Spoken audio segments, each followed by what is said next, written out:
जब कभी हम मंदिर की दान दक्षिणा पर सवाल उठाते हैं या ब्राह्मण को पैसे देने पर सवाल उठाते हैं तो लोग कहते हैं कि अरे वो अपनी मर्जी से दे रहे हैं तो तुझको क्या, उनका वो अपनी श्रद्धा से दे रहे हैं तो तुझको क्या। मेरे को ये है कि वो अपनी श्रद्धा से नहीं देते हैं, वो अपने मन से नहीं देते हैं, उनसे दिलवाया जाता है, उनसे निकलवाया जाता है भ्रमित करने वाली चीजों को बोल बोल कर, बता बता कर। और वो कैसी चीजें होती हैं, चलिए मैं आपको सुना देता हूं एक ब्राह्मण देवता का कि किस तरीके से अपनी आने वाली कमाई की व्यवस्था करता है। ये लोग सुनिए। सबसे पहले आप लोग भी सुन लो।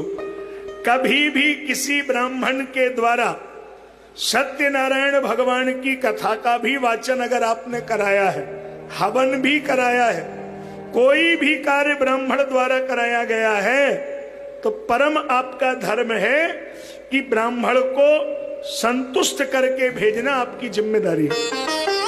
आधा फल कर्म क्रिया से मिलेगा और आधा ब्राह्मण के आशीर्वाद से मिलेगा। ब्राह्मण को चाहे हाथ जोड़ के, चाहे सेवा करके और चाहे दक्षिणा देकर, लेकिन प्रसन्न करके भेजना चाहिए। ये जिम्मेदारी होती है। कोई भी कार्य ब्राह्मण से कराया, प्रसन्न जरूर उसको करिए। बहुत बढ़िया बात बोली है गुरु ने, बहुत बढ़िया बात बोली है।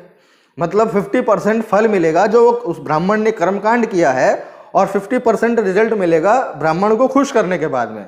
और आपका कर्म गया तेल लेने। अगर आप घर को अच्छा चलाने के लिए या अपनी सैलरी में इंक्रीमेंट कराने के लिए अगर आप कोई सत्यनारायण कथा करवाते हैं भगवान को खुश करने के लिए, तो फिर आपको 50% रिजल्ट मिल जाएगा उससे और 50% मिल जाएगा इन्हें खुश करके।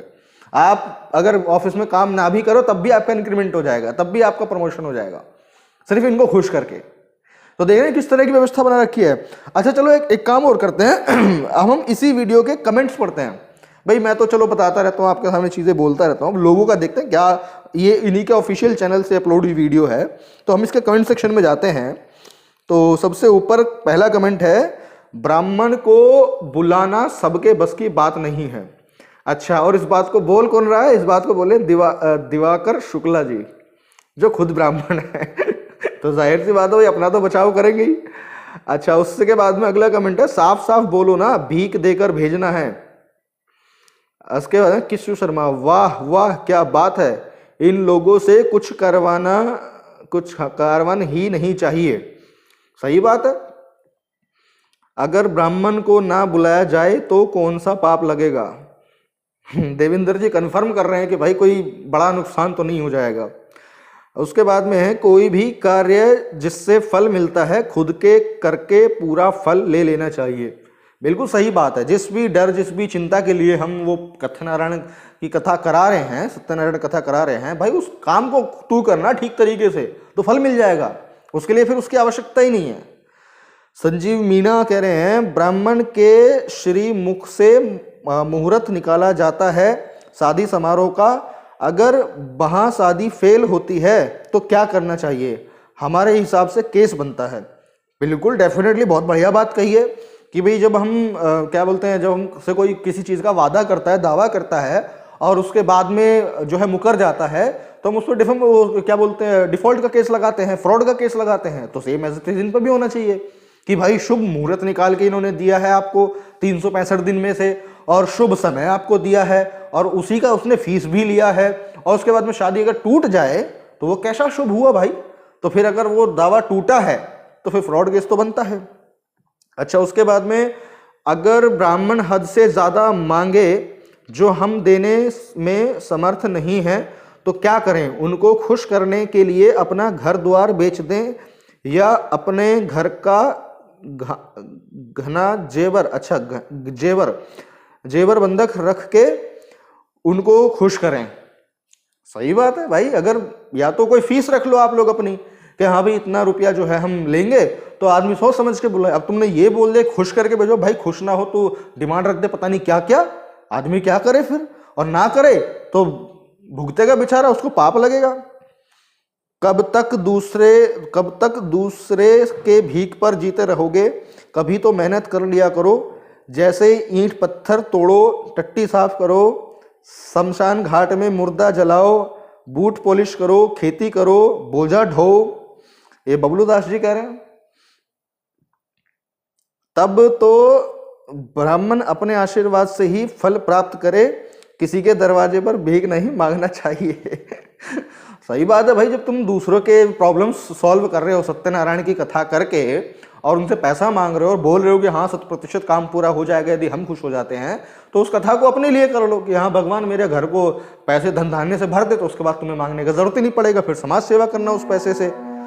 उसके बाद में और भी बहुत सारे कमेंट हैं। एक और है ये अनिल मिश्रा, बिल्कुल सही कहा आपने। ओके, प्रभात कुमार कह रहे हैं गरीब और असहाय लोगों को भोजन करा दो, इससे ज्यादा फल मिलेगा। बिल्कुल ठीक बात है, किसी को बुलाना ही नहीं है, बिल्कुल सारा संपत्ति देकर खुद को मिटाकर उससे संतुष्ट करना चाहिए। और एक वो कि जिसका कभी इच्छा भरा नहीं आज तक।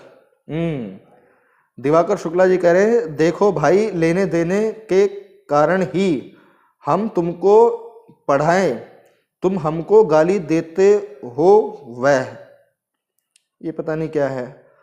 अजय कह रहे हैं ब्राह्मण को बुलाना बंद करो, अपने ही समाज के किसी व्यक्ति से जो पूजा पाठ जानता हो उसी से कराओ, अपने समाज के लोगों को बढ़ा करो, इन ब्राह्मण लोगों को बड़ा बनाने की ज़रूरत नहीं है। हाँ, अगर ये कोई एक चीज़ मैंडेटरी है कि भाई ये चीज़ जरूर चाहिए ही चाहिए हमें, शादी में, ब्याह में या किसी भी इस तरह के उत्सव में, सत्यनारायण की कथा में या ये सब चीज़ें, तो उसमें वो जोनर होना चाहिए कि हाँ भाई जो उस काम को करता है उसको बुलाओ। वो एक स्पेसिफिक जाति का क्यों है कि भाई वो ब्राह्मण ही होगा तभी आपको मिलेगा फल। अगर ये एक प्रोफेशन है तो प्रोफेशन फिर हर किसी के लिए होना चाहिए। भाई सत्यनारायण कथा में क्या है, वो कथा करता है, बताता है, सुनाता है, सब कुछ करता है, तो ये काम तो कोई भी सीख सकता है ना। तो जो भी सीखे उसी को बुलाओ, उसी को बुला करके काम करवाओ और काम का आगे बढ़ो। लेकिन कि ब्राह्मण को ही करना है, यहां पे मामला गड़बड़ा जाता है। महाराज जी डायरेक्ट भीख मांग लो, भीख कटोरा लेके बैठ जाओ, क्या मैं भीख दे दूं भैया। ब्राह्मण को गरीब और असहाय लोगों के घर जाकर धर्म का प्रचार करना चाहिए, चाहे पाने की इच्छा से नहीं, वे एक चावल का दाना भी तीनों लोगों से भी बदलकर धन उससे भी उदित। हाँ ठीक है, मतलब वही सब चीज़ें बोल रहा है कि भाई तरीके से करना चाहिए। भीख देना है, साफ साफ बोलो बाबा, खूब लूटो। अरे महाराज जी आप स्वयं ही भगवत कथा पाठ पूजा हवन आदि सब कुछ करो, मेरा मत है कि स्वयं ही सारे फल ले लो, हमें दान देना शुरू कर दो तो तुम्हें कभी ब्राह्मण बनने की जरूरत ही नहीं पड़ेगी। जीवन लाल किशोरी जी कह रहे हैं, सही बात है। विनोद मतलब समझ रखते हो, धंधा चलता रहे, बहुत सुंदर महाराज जी। ऐसे आते हैं ऐसे लोग भी, बढ़िया बढ़िया। एक रुपए मत देना, ये ढोंगी रुपए दान में देने के लिए प्रेरित कर रहा है। आ गया वही बात, जो बात मैंने आप लोगों से स्टार्टिंग में बोली, आ गई वही बात। तो अब इतना बहुत है, अब कमेंट कितने पढ़ते रहेंगे।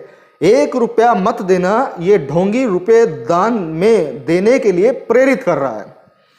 ये लोग इस तरह की बातें आप लोगों को सुनाते हैं, इस तरह के डर आप लोगों के दिमाग में डालते हैं, इस तरह की सराउंडिंग जो है आपके दिमाग के साथ में बनाते हैं कि आपको ये लगता है कि अगर मैंने दान नहीं दिया तो मेरा कुछ नुकसान हो जाएगा, या मेरे को पाप लग जाएगा, या कुछ भी ऐसा होगा जो मैं नहीं चाहूंगा कि वो हो।